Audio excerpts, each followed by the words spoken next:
And I think we've seen so much, like, like you were talking about the Zack Snyder verse, where things were just so dark, and even Superman was dark, and Superman's not dark. And to me, that's what this movie brought. It just brought like kindness is a good thing, and it needs to come back.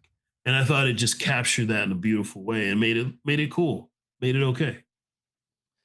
A couple of you guys have brought up the Snyderverse, and I wonder if this affects my viewing. I have never seen Man of Steel. I have not seen Batman v Superman. I've only seen Justice League Snyder Cut. So Hmm. I don't really have a baseline for like Snyderverse Superman. We're like the exact opposite. I've seen everything but the Snyder Sure. Cut. Yeah. um, yeah, I don't know. They're to me they're just totally different existences. I mean, this movie is so night and day from that Oh. that portrayal of this Yeah. character. The- And the goals of the movies are just very different.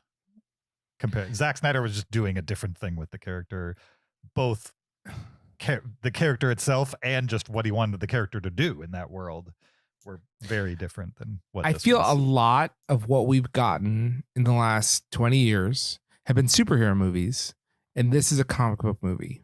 Mm-hmm. That's how I feel. That's great. I could see that. And it really felt like that. Yeah, something I get obsessed with that I love characters who live by a principle or like a code or like a vow that they made to themselves and they live by that. And I love how that he made a vow to himself to follow his parents' advice, and that informed who he is to the core. And then he finds out halfway through the movie that he misunderstood their message, and their message was actually very, very different.